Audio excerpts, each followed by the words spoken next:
Okay, so I am recovering from nose surgery, and I just decided to run to the store for something, so I popped into TJMAXX and got a few things.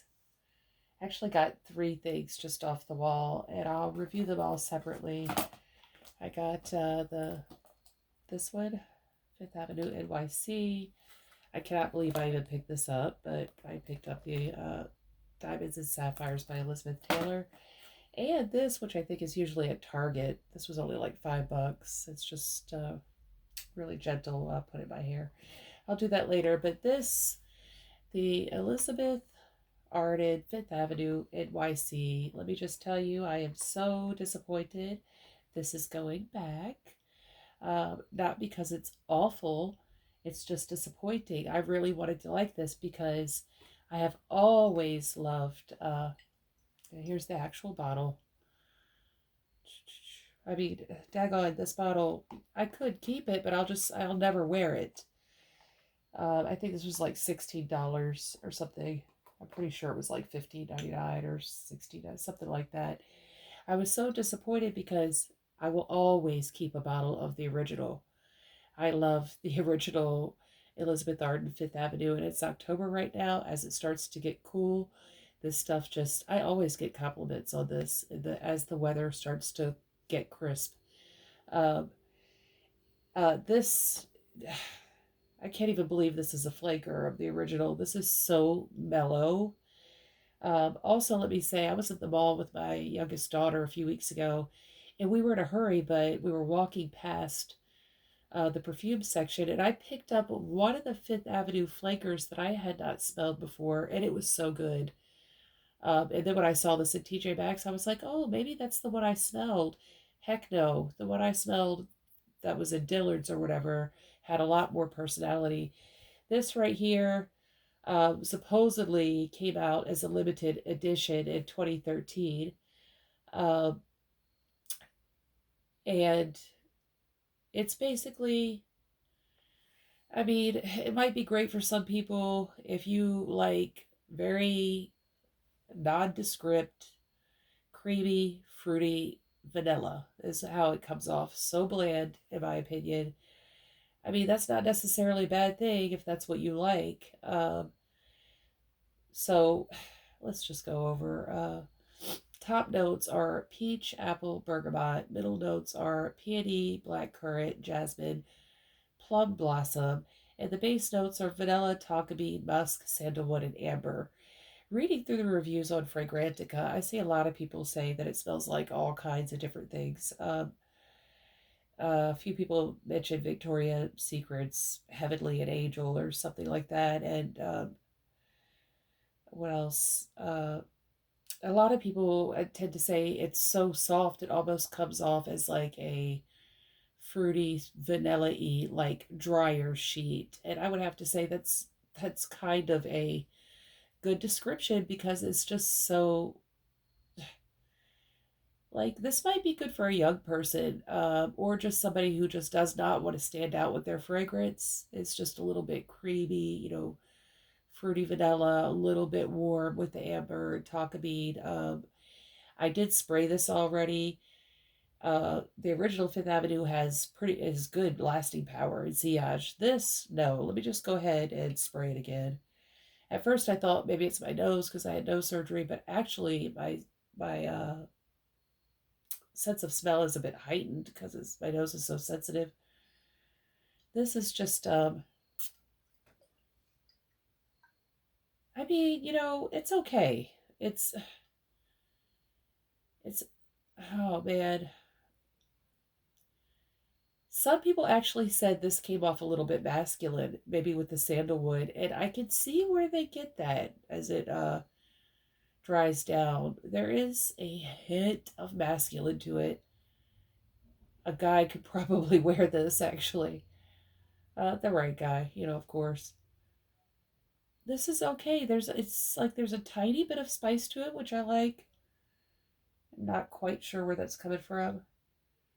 I do love bergamot. That initial peach, apple, and bergamot's nice, but it ends up coming off as just like a synthetic vanilla to me. I get so bored with um, very mellow, fruity vanillas. And I went ahead, it reminds me of, I already did a review of a fragrance that I had got at TJMAXX called Lazy Summer, I believe it was. That had that same kind of very generic, fruity vanilla. I did a review of this stuff that I got from Ipsy. This Define Me, Sophia Isabel. Pretty name, but very boring, very bland. Kind of gives me this kind of vibe. I now that other people have said it comes off slightly masculine, I can kind of get that. This could kind of be unisex. It's not offensive. It does have a warm coziness to it, but it is not long lasting. It does not have any kind of big sillage to it. Somebody else described it as if you're the kind of person, who just wants to be in a warm sweater, it's a nice, comforting, cozy smell and the dryer sheet smell. And then other people are saying it'd be good for summertime.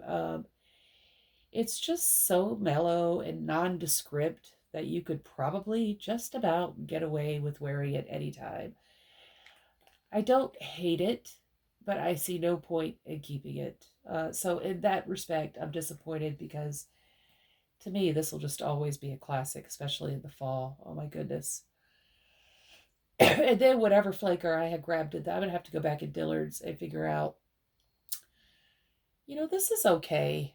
I'm smelling it on me now. I mean, it is okay, but yeah, I mean, I could keep it just for the sake of it, but I've got so many fragrances, I can't imagine that I would ever make a point of being like, oh, I got to put this on. Uh, I don't know, maybe if I was going into somebody's house and I just wanted to smell, kind of nice and cozy, but nondescript. Yeah, maybe I'll keep it. Maybe I'll keep it. Um, you still get the peach. I mean, it's just, gosh, the vanilla tonka bean amber, but mainly just kind of to me like a synthetic vanilla and peach, which I love a fresh peach, but yeah, and it does have a little hint of masculinity. I guess it's that sandalwood and amber together. Maybe I'll keep it long enough to spray this on a guy and see. But if I don't keep it for that reason, I just don't see a reason to keep it. I love you, Original Fifth Avenue. I don't even know. I don't love you so much, Fifth Avenue, NYC. I need to check out the other flakers. I don't even see why they named it this. I mean, I could read the description and it says dedicated to modern, dynamic, and elegant women, reflecting the energy and enthusiasm of the city, using a timeless game of black with glamorous details in gold. And this nothing about this screams New York City to me. Nothing. Yeah, I am getting the slightly masculine vibe off this. I don't see a point in keeping it. However, it is inoffensive. So if you like inoffensive fragrances, then that certainly is a big bottle for $16. It's just a letdown to me when I like the original so much, that has so much sexiness to it. It just is. I could just get compliments with the original. This just has sexiness to it. I don't know, in the cool weather.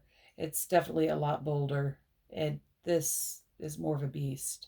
I get great longevity and sillage off this one. This is just boring. I hate being negative. If you're looking for cozy and subtle, then this is your girl or guy, whatever. Uh, yeah, I'll just leave it at that and then move on to my other review.